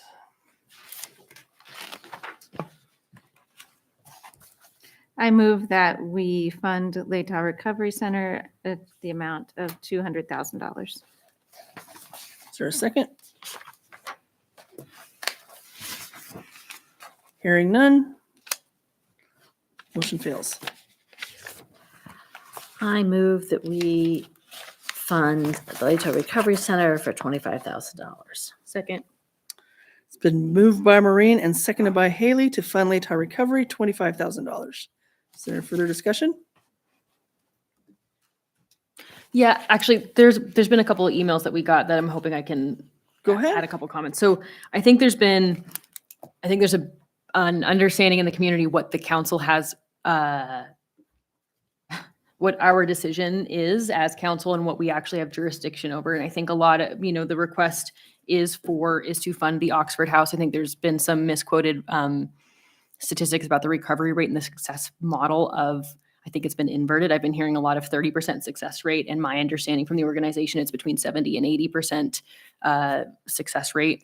From what organization? Well, from the Oxford House, who I think well, and I think, and they've got it on their website, and they Wait, let's reference a hold that couple up of. before we have a discussion with people in the gallery. Daryl is Fair. welcome to come up That's true. and be at Daryl the podium. Keim from Later Recovery Center. The other thing I was going to add was, so the house was purchased as a private transaction, and that is our decision as council, would not impact the ability for the Later Recovery Center to have and operate an Oxford House, assuming the funding is there, the ability that the decision was made for the Later Recovery Center to purchase a house in a location what is independent of anything the council has control over. And so I just wanted to clarify that. I think there's been some folks who are assuming that a no vote for the council to not fund the Recovery Center towards the Oxford House would somehow mean that we don't authorize the Oxford House to operate within the city. And that's not the case. The Oxford House is able to operate in the zone, as my understanding, it's zoned in the city. It is able to do what it needs, what its mission is to serve an underserved population. And that is not for the council to decide. There is, my understanding from the legal brief, the zoning is not, the things that we would have jurisdiction over are allocating funding and a zoning request. And the zoning request is a non-issue given the legal interpretation. So I just wanted to clarify some misconceptions that we've been seeing in emails. So Daryl and Maureen, whoever would like to. Do you want to respond to that? I don't know if that was a question or not. We but- No, I checked with just- city zoning and zoning, actually, we triple checked with city zoning and they assured us they was zoned appropriately. Okay, so as you probably have received information that there's people out there that are opposing this at this time. Mhm. And so again, I did some research on this one and the relationship between neighborhood criminal behavior and Oxford houses. One of the results that they said is the findings indicate that there were no significant differences between the crime rates around Oxford homes and the control houses. Control houses being those that were not Oxford homes. And basically, they said these results suggest that well-managed and governed recovery homes pose minimal risk to neighborhoods in terms of criminal behavior. I guess I also just think, as the person who is helping set that up, can you think of ways that you can minimize some of the neighbor opposition? For instance, I will be very clear on some of those that I've heard. Not having everybody, making sure that the yard is maintained so that there's not this significant decrease in people's neighborhood, making sure that people are not parking all over the grass. And I guess my sense is there's a certain list of what are the normal requirements that people have. I would encourage you to think about what additional ones that the Recovery Center may want to impose because at least to satisfy the people in the neighborhoods. And along those lines, we've already been talking with the Oxford House folks, for instance, on limiting the number of cars that be allowed at the Oxford House. There's a total of 7 residents that could be there. The nature of that population, that does not mean there's 7 licensed drivers there, but you could really park 4 cars there fairly comfortably with that driveway. So we're in talks with them about having that as a limitation on their lease.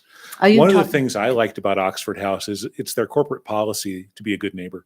Mhm. So when you talk about things like mowing the lawn and things like that, that's their corporate policy. It's built into that they're trying to be a good neighbor, and that's an important part of it. Some people have seen pictures of other houses that were not maintained, that were Oxford homes. And so I think that as long as you're looking at that, are you planning to take the garage and include that and make that into another bedroom, or will that be used as a garage?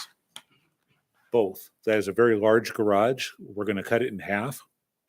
And it won't be able to be used as a car garage, but it'll still be storage, quite a bit of storage in there. But we do have to finish off half of it in order to get to a 7-person capacity in that house. So if I hear you correctly, you're talking about 4 cars in the driveway, and Yeah. that's the limit? Yeah. Okay. Julia? Street parking is legal there, and I'm not going to say they'll always park in the garage, in the driveway. But there is a capacity in that driveway for 4. And I would expect that they would be parking there as best they can to not use up neighborhood parking. Julia? I just want to say, I think the attacks on the people that could be living in the Oxford House are unfair. Addicts and alcoholics are your friends and neighbors and your relatives, and people deserve a chance to better their lives. They're already in your neighborhood. You might just not know it.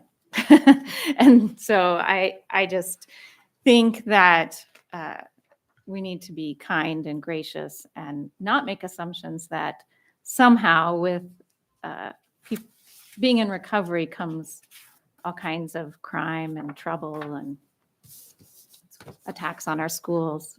It's really, the things that I've read recently and heard have been really short-sighted. Thanks. I think it's fair to point out the Oxford House is not for anybody that has legal limitations on where they can live.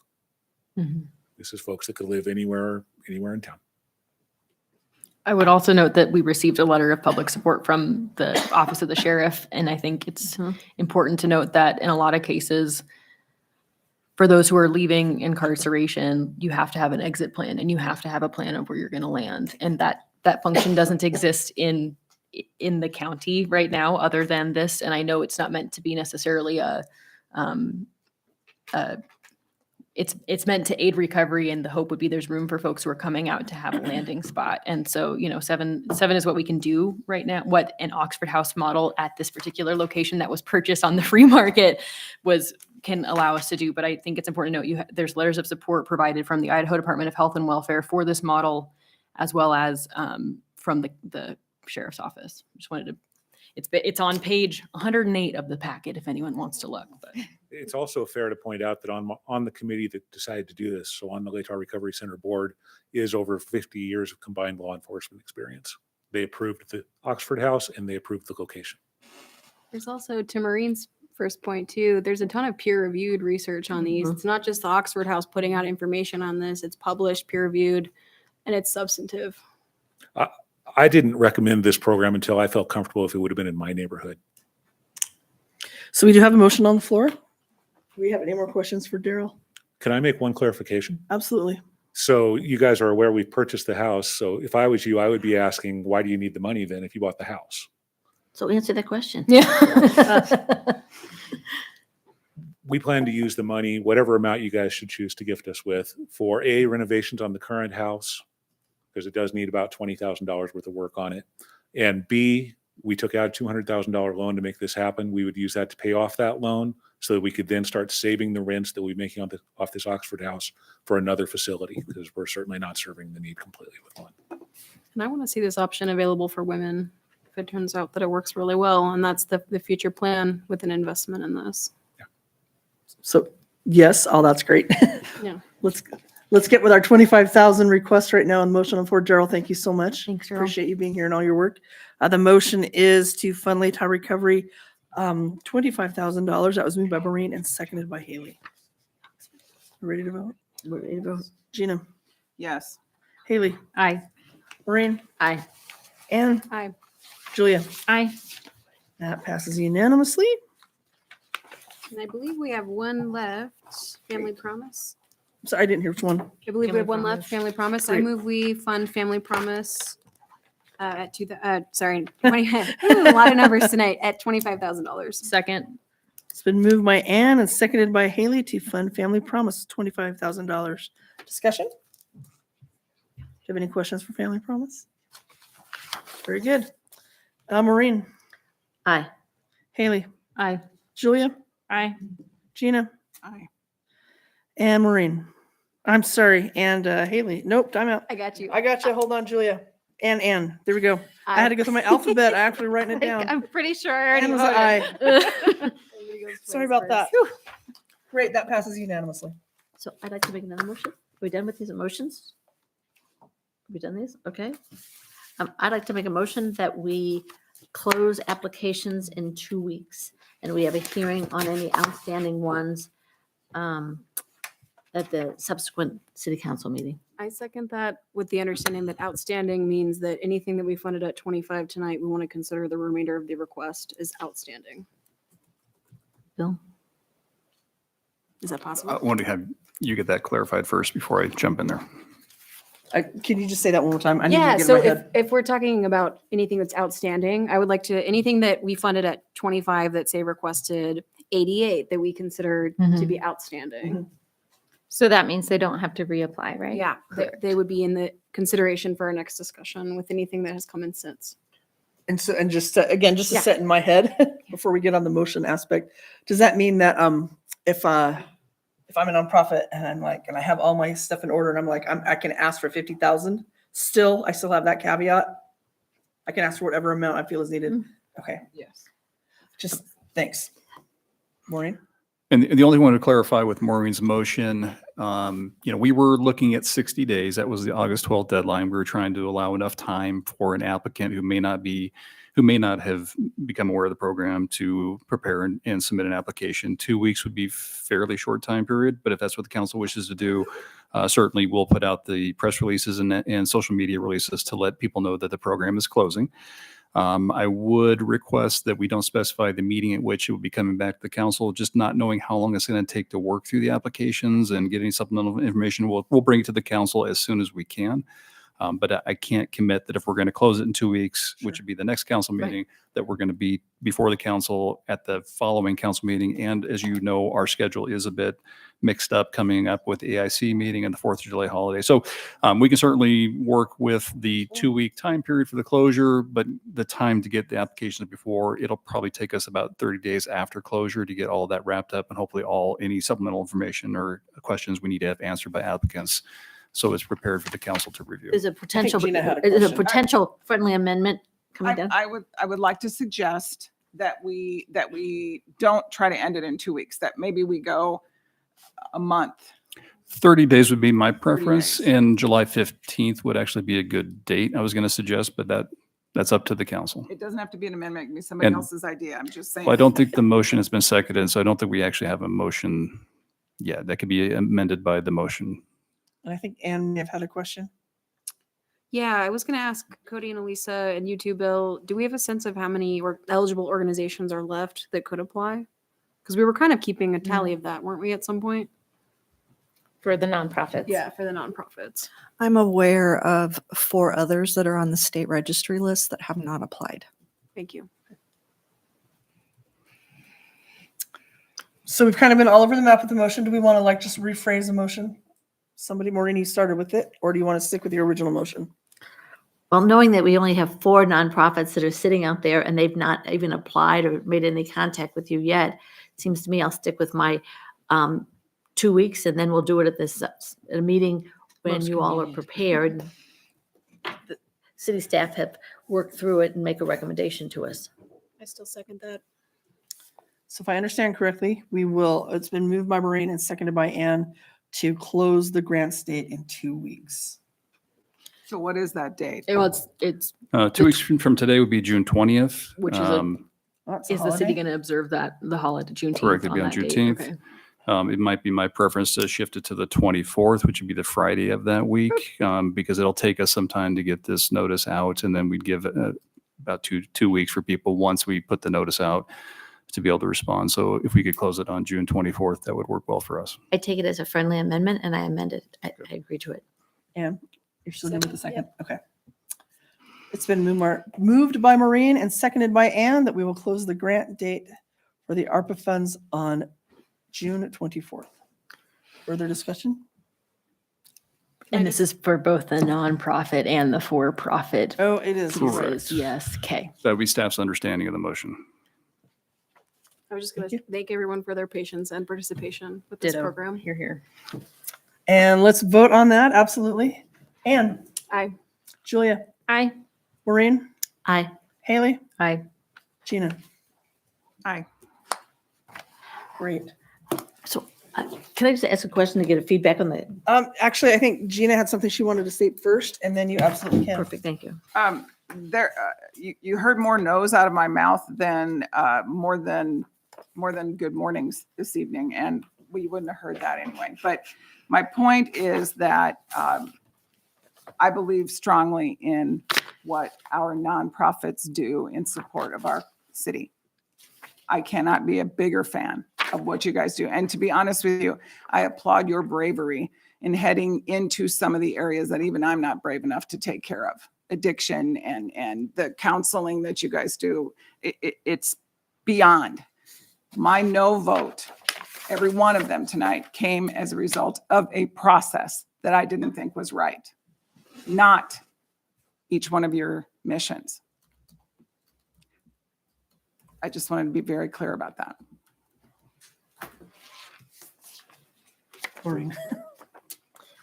I wonder whether or not council wants to talk about, for all intents and purposes, it appears that we have almost consistently given $25,000 or what people applied for.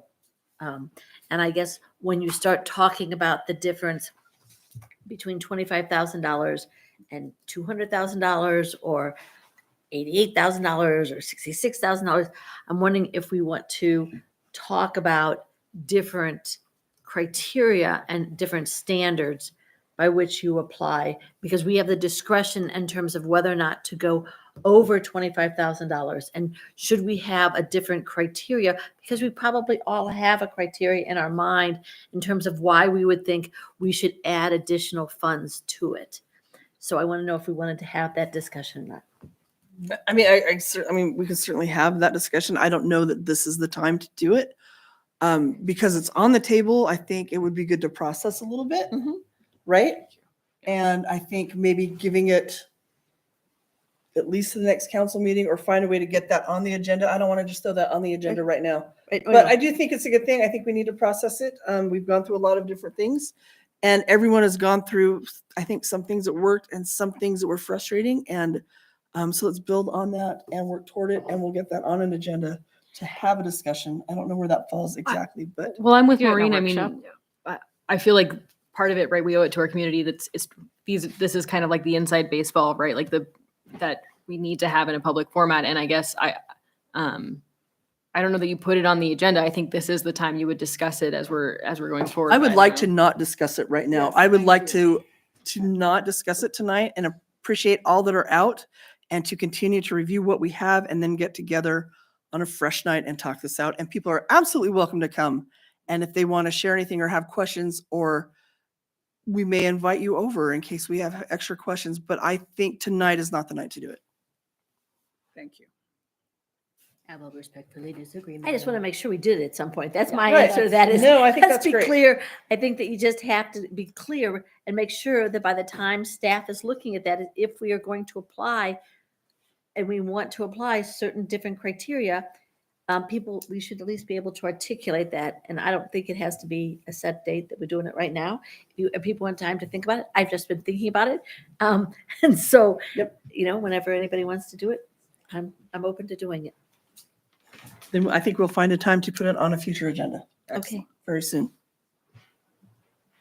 And I would encourage anyone that is applying for over 25,000 to be clear about what those standards are, so that if we have questions about that when we're voting on it at the official meeting, whenever that comes up, that you'll be able to respond to some of the criteria that are standards that people are asking for.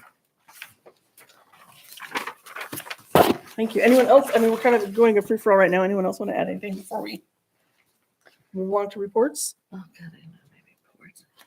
Great. Great. I will say just really quick before reports. Again, thank you everyone who came out and thank you for all your hard work. And I don't think we're at the end of this, right? But thank you for going this far. And I really feel confident in saying for everyone that we appreciate what our small businesses and nonprofits do. So you are welcome to stay for reports. They probably won't last long, but you also can go if you'd like. We will not be heartbroken, but it is really great to have you all here. With that, we do have a handful of reports, and Okay. I didn't bring my Bible. Anne, would you Yeah, go I'll first? Great. I don't have much, but I did go to Bike to Work Day a couple Fridays ago, which was super fun. Actually, really well attended. Pathways Commission has had quite a few events celebrating Bike to Work Month, and that was it.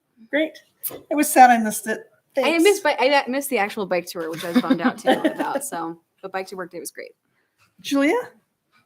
I attended the childcare open house on the 18th, and wow, there's a huge crisis in childcare right Yeah, now. We discussed aligning Moscow's requirements with the state, but also just in general the need for new solutions for childcare, and I think that discussion will continue among some of the stakeholders. So that'll be really good to see what they come up with hopefully our support. I also attended CETA, the Clearwater Economic Development Association, and continue to be amazed at the work that they do. CETA provides a lot of small business funding, especially for small businesses who maybe don't quite qualify for a loan, a traditional loan. They are also buy buildings and encourage businesses to locate in those buildings for less cost. They are selling their building in the Alternus Business Park right now. Yep, I saw that. And let's see. Can I ask you a question about CETA? Yeah. Are they still having their like youth fire corps? I don't know what they're calling it anymore. Yeah, but- Youth Conservation Yeah, Corps. do they still have Mhm. that? Yep, they'll have some different crews this summer. So they support a lot of workforce training as well, and they do a great job. It's really cool for the area. And I did mention to their executive director that he should come up and talk to city council about what they do. Good. That's all. Those are all the city meetings I went Nice. to. Haley, what do you have for us? The only two I have, Smart Transit will be hiring for a new executive director. The posting will be listed soon, and I am excited for us to find someone who is passionate about making improvements to our public transportation options. The other thing I was going to note, Farmers Market Commission. Farmers Market's been rainy but fun so far. Amanda's been out there in the galoshes, and it's been awesome to see. And they're gearing up for rapid market assessments, and so I may be nudging all of us to help sign up for a shift to do some rapid clickers and rapid market assessments to help out our friends on the Market Commission. I think that's what I got. It's been pretty quiet. Gina, what do you have for us? Tree Commission tomorrow evening. I feel like you're always saying tree commission's coming up. And... Yeah. I think No, some she- of it is wishful thinking, but keep No, in sometimes mind, she we says, do this All right, all right. every other week. All So right. I'm always. I always hear her say how much she loves it when she's had a meeting. I She just, know, but- you know, and so either she's excited it's coming or excited it just happened. Okay. What do you have for us, Maureen? Art Walk, last one is coming up June 16th, 3 to 8. And they've got this whole thing about kids' activities. So I really want anybody who has kiddos to bring your kids. It's a really fun event. That's it. And we won't be in beer jail either. No beer jail. Yes. So happy about that. My first year at Art Walk with no beer jail. Love it. I had Human Rights Commission, which they are plugging along, working on some possible June 19th. Sorry. Not activities, but maybe some demonstrations in Friendship Square, getting the word about what's going on, but I don't have details on what that looks like yet. So watch for the daily news and watch those briefs in there, and hopefully maybe on our city website page too. Looking forward to that. They're also planning their Inclusive Community Month, which is in September, and they're working diligently on that. They usually have some sort of potluck and some great informational activities that go on throughout the whole month. And even if you can't get to all of it, I would always recommend going to the potluck. I've had some really weird food at the potluck, and that's great because I love weird food, and I'll try it, almost all of it.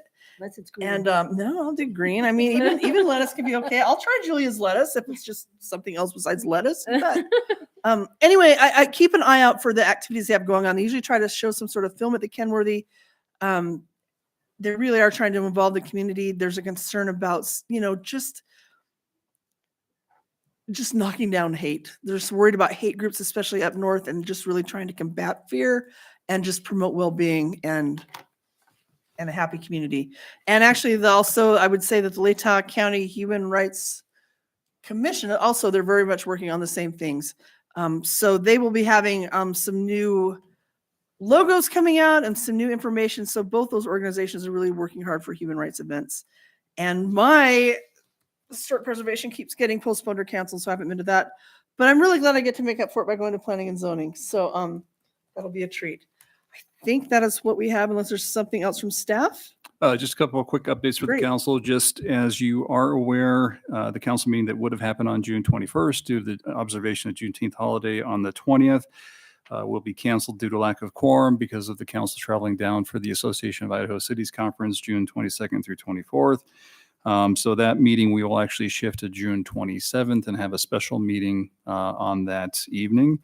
And then also the July 4th holiday, we had a lack of a quorum for a council meeting that week as well. So we'll be canceling that meeting.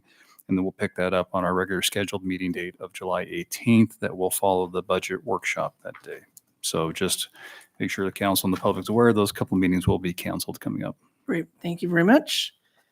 Would anyone like to make a motion to adjourn? So moved. Great. And I bet everyone would like to second. Perfect. Thank you, everybody, for your hard work. Do we have to vote one by one on that one? No. Great. Okay. Oh, and just thinking special adjourn to whatever. Great. Yep. Cool. Blanket. Close it down. Shut her down. No, we just had, there's a special.